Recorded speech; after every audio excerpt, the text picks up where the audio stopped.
Salam uşaqlar, hər vaxtınız xeyirli olsun. Mən bu gün istəyirəm sizlər üçün kimyəvi tarazlığa aid olan hesablamalar bölməsində olan məsələlərin izahatını verim. İlk öncə biz nələri bilməliyik? Ümumiyyətlə, kimyəvi tarazlığa aid olan hesablamalar bölməsini bilmək üçün uşaq bilməlidir ki, ilk öncə C başlanğıc qatılıq bərabərdir C sərf olunan qatılıq üstəgələk C tarazlıq qatılığı. Eləcə də nü başlanğıc mol miqdarı bərabərdir nü sərf olunan mol miqdarı üstəgələk nü tarazlıq mol miqdarına. Uşaqlar, birinci məsələmizdə bizə nə deyir? Ümumiyyətlə, bu tip məsələləri həll etmək üçün biz cədvəl üsulundan istifadə edəcəyik. Çünki cədvəl üsulu bizə rahatlıqla məsələnin həllinə gətirib çıxaracaq. Bizə nə deyir? Deyir, azot və hidrogenin başlanğıc qatılıqları 4 mol bölünsün litr və 3 mol bölünsün litrdir. 0,5 mol bölünsün litr azot reaksiyaya daxil olarsa, bu maddələrin həmin anda qatılığı neçə mol bölünsün litr olar. Həmin an o deməkdir ki, yəni tarazlıq anında. Ümumiyyətlə, biz ilk olaraq azotla hidrogen reaksiyasını yazacağıq. N2 üstəgələk 3H2 bərabərdir 2NH3. Aha.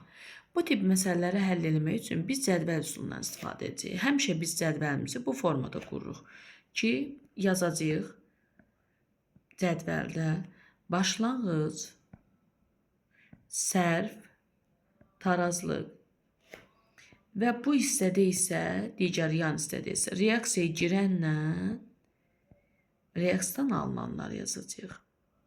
Və yadınızda qalsın ki, reaksiyadan alınan maddənin heç vaxt başlanğıcı və sərfi olmur. İndi bizə nə verilibdir? Cədvəldə biz bunları təyin edəcəyik. Azot və hidrogenin başlanğıc qatılıqları. Azot və hidrogenin başlanğıc qatılıqları verilibdir. Burada 4 yazacağıq, burada 3. Deyir 0,5 mol bölünsün litr azot reaksiyaya daxil olarsa, reaksiyaya daxil olan sərf olunan miqdardır. 0,5 mol bölünsün litr qatılıqlı azot reaksiyaya daxil olarsa, bu maddələrin həmin anda, yəni tarazlıq qatılıqlarını, azot və hidrogenin tarazlıq qatılığını bizdən soruşur. Biz qatılığa elə mol kimi də baxa bilərik. Çünki nü başlanğıc bərabərdir nü sərf olunan üstəgələk nü tarazlıq. Onda başlanğıc qatılığı 4-dürsə, 0,5-i sərf olundusa, tarazlığı azotun nə qədər olacaq? 4-dən çıxacaq. Çünki bu düsturdan görürəm ki, C tarazlığı tapmaq üçün, baxın, C tarazlıq nəyə bərabərdir? C başlanğıc çıxılsın C sərf olunan. Onda mən gətirirəm 4-dən 0,5-i çıxıram. Cavabım eləyir 3,5. Bunu tapdıq. Bu azot üçün miqdardır. Bəs yaxşı, azotun qatılığı 0,5 sərf olunanda, qoy görüm hidrogenin sərf olunan qatılığı nə qədərdir? Sanki bir mollar kimi baxırıq. 0,5-in altına 1 azot sərf olunanda 3 hidrogen, yəni hidrogen ondan 3 dəfə artıq sərf olunubdur. Onda buradan hidrogenin sərf olunan qatılığını nə qədər tapdım? 1,5. Gətirirəm 1,5 qoyuram bura. Qatılığın altında sərf olunan mol kimi yaza bilərik. Çünki qatılıq sanki mol kimi sərf olunur. 3-dən də çıxıram 1,5.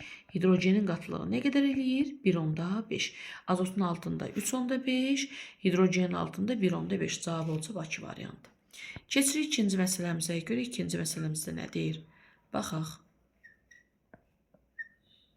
Bircə dəqiqə uşaqlar silək.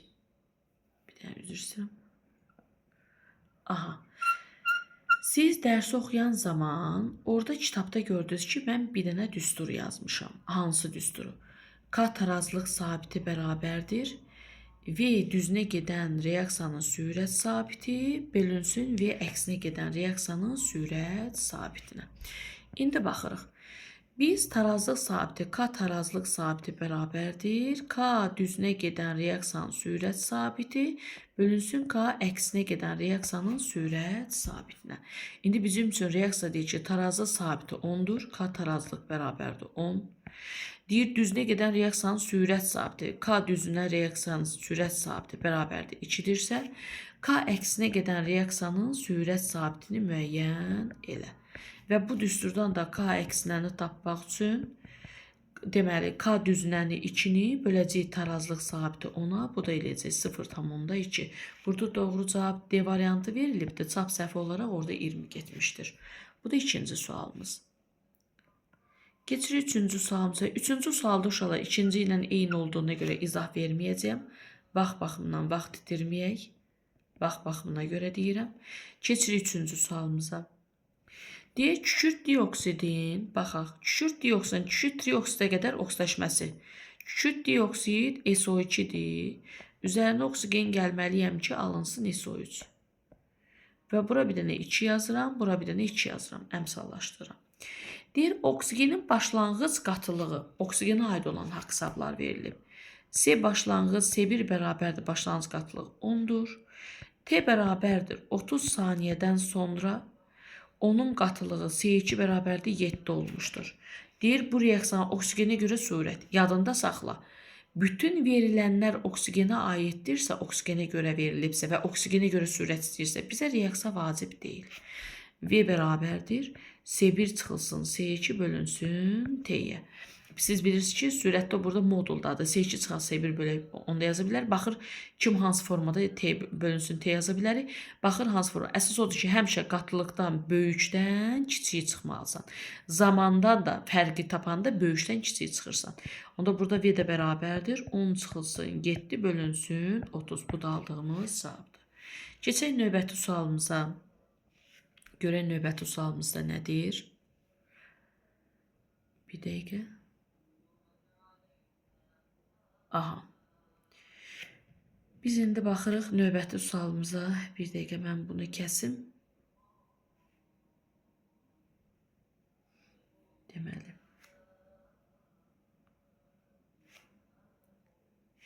Beş və 6-ya baxacağıq.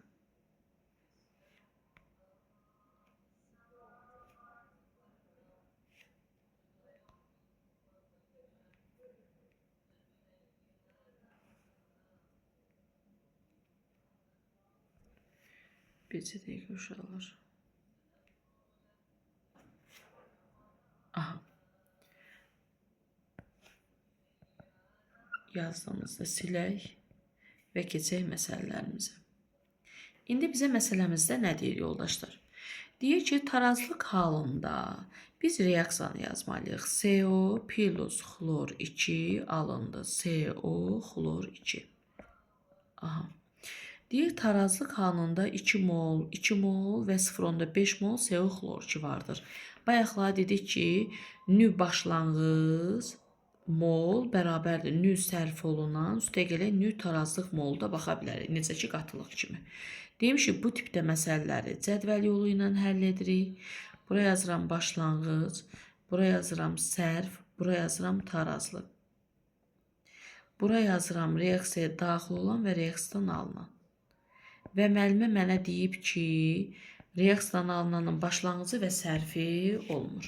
Bizə nə deyir? Tarazlıq halında 2 mol CO, 2 mol xlor 2 və 0,5 molda CO xlor 2 vardır. Aha. Deyir, məndən başlanğıc mol miqdarlarını soruşur. CO və xlor 2. Onda mən neyniyərəm? Mən burada sərfi tapsam, tarazlığım var da, bunlar var yerindədir. Tarazlıqla toplasam, bu ikisini toplasam, mən başlanğıcı tapmış olaram. İndi biz sərfi necə taparıq? Nə CO-nun, nə də xlor 2-nin sərfi verilməyib. Alınan maddə 0,5 mol alınıbdır. Onda alınan maddəyə görə biz 0,5 mol CO xlor 2 alınanda qoy görüm nə qədər CO sərf olunub. 1-ə isə 1 alınıbdır. Tapdım ki, CO-nun sərf olunanı 0,5. Onda başlanğıcı nə qədərdir? 0,5-in üzərinə 2 gələcəm. Çünki sərf ilə tarazlığın cəmi başlanğıc verir. Elədi 2,5. İkinci növbəti xlorun sərfini tapırıq. Qoy görə 0,5 CO xlor 2 əmələ gələndə neçə mol xlor sərf olunubdur? 1 mol isə 1 mol alınıbdır. Bunu da tapdıq 0,5. Onda bu ikisinin cəmi də 0,5 ilə 2-ni toplayıram, eləyir 2,5. Hər ikisinin cavabında nə axtaracağam? 2,5. Bu da doğru, hər ikisi də cavabdır. Keçir növbətiyə.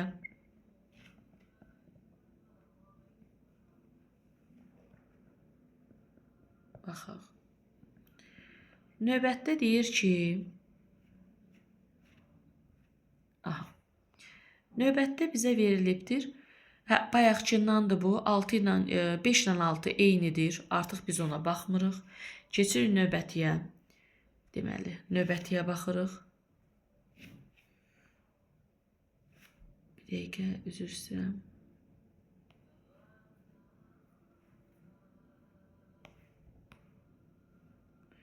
Deməli, növbətiyə baxaq.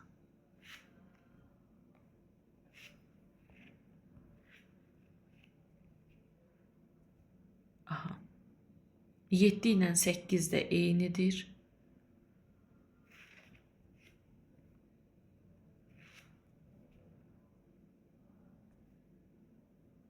7 ilə 8 eynidir uşaqlar. 9, 7, 8, 9 bunlar eynidir. Baxırıq 10-cuya. Bunu silək, 10-cuya baxırıq. Deməli, bunu kəsim bir dənə. 7 ilə 8 eynidir və 10-cunu başa salıram. 7, 8, 9 bunlar eynidir və ardınca 10-la da 11 eynidir deyə bir dənə onu başa salıram. Artıq yəni bu tipdəni bildiniz. Aha.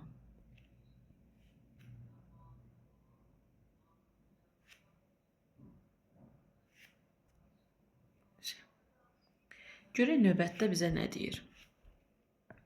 Növbətdə bizə deyir ki, x üstə gələk 2y alındı 3z. Aha. Deyir, maddələr verilibdir bizə. Biz yenə öz cədvəlimizi quracağıq mütləq. Başlanğıc, sərf, tarazlıq. Yazıram x, y reaksiya girir və z. Z-in alınan neçə başlanğıcı və sərfi olmur. İndi bizə nə veribsə onları qeyd edirik. Demək, x üçün başlanğıc 0,2 veribdir. Tarazlığı m veribdir.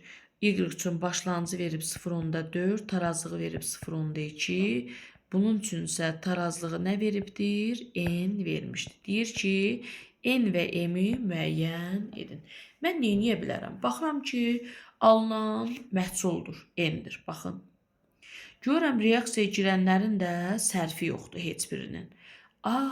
Mən onda nə edə bilərəm? 0,4 başlanğıcdan 0,2 qalanı çıxsam, mən burada nəyi taparam? Y-in nə qədər sərf olunduğunu müəyyən eləyə bilərəm. İndi diqqətli oluruq. 0,4-dən 0,2 çıxanda mən tapıram ki, Y-in 0,2 sərf olunub. Gətirib yazıram bura. İndi Y-in 0,2 sərf olunanına görə mən x-in nə qədər sərf olunduğunu tapa bilərəm, qəşəng taparam. 1-ə isə 2 sərf olunub. Bunu nə qədər tapdım? 0,1. Aha, onda bunun tarazlığı nə qədərdir? 0,2-dən 0,1 çıxdım. Elədi 0,1. Bu öz yerində. Bəs 0,2 y sərf olunanda qoy görüm bu nə qədər alınıb, eyni tapıram. 2-yə isə 3 alınıbdır. Buradan 0,2-nə 2 getdi, qaldı 0,3. Eynə də qiymətini tapdım. 0,3. Bu qədər sadə və bəsit. Keçirik növbətiyə. Baxaq.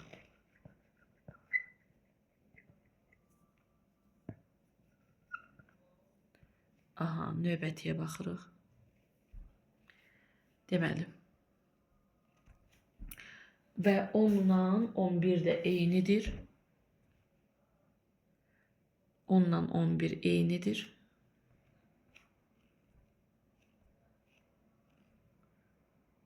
Bir dəqiqə, keçirik 12-yə. Aha.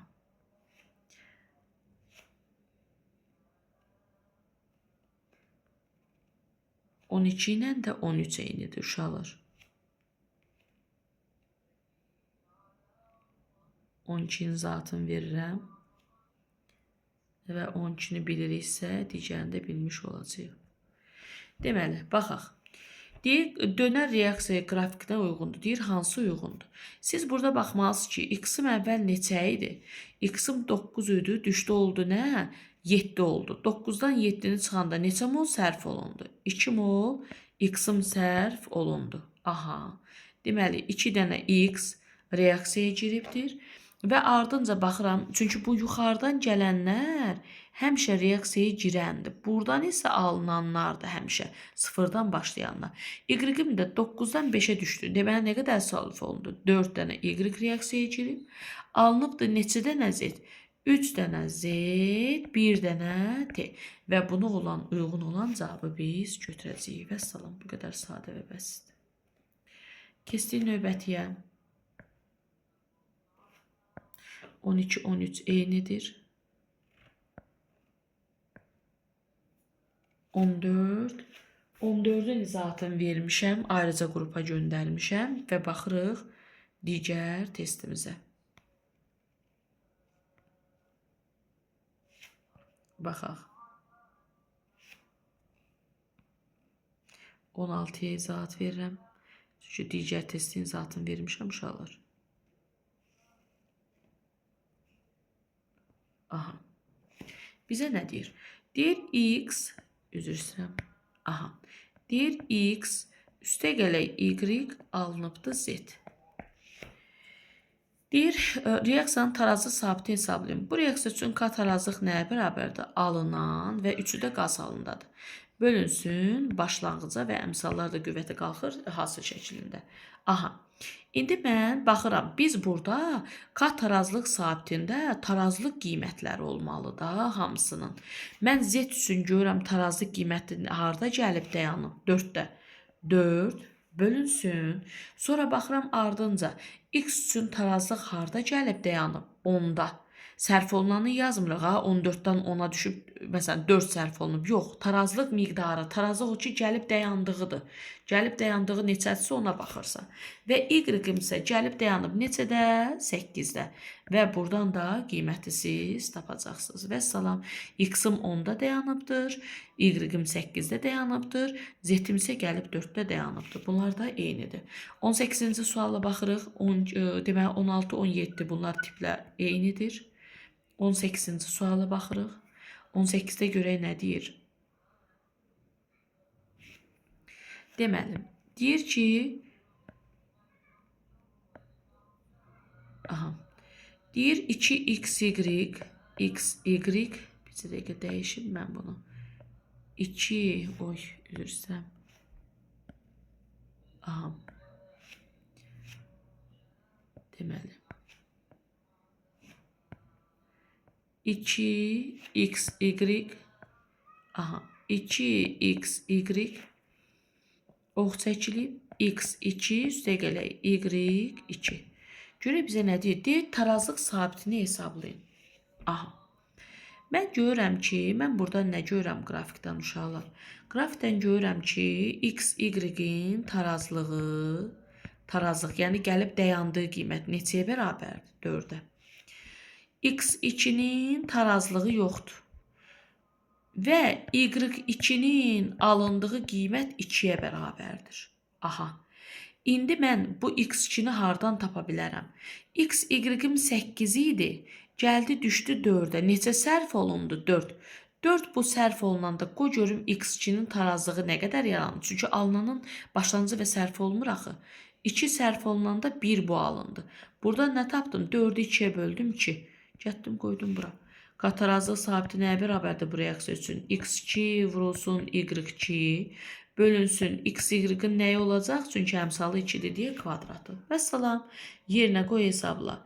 2 vurulsun 2 bölünsün 4-ün kvadratı. Bu da sənin cavabındır. Və salam. Keçdik növbətiyə.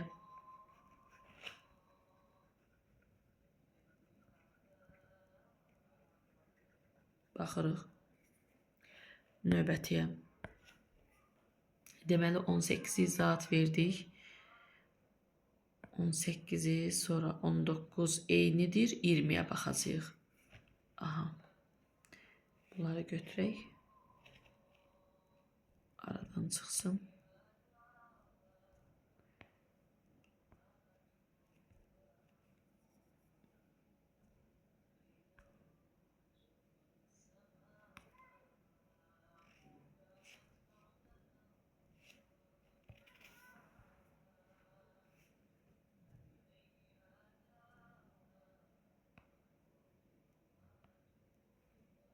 Aha. Deməli 20-ci sualda nə deyir yoldaşlar? 20-ci sualımıza baxırıq. Bir dəqiqə mən bunu kəsim, rahat olsun deyə. Bunlara yoxa çıxdı.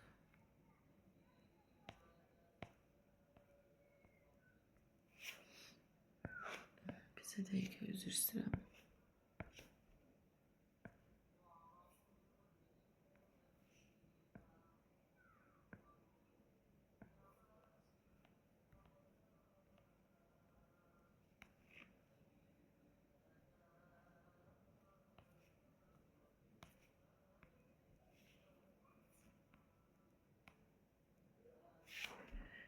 Bir dəqiqə uşaqlar.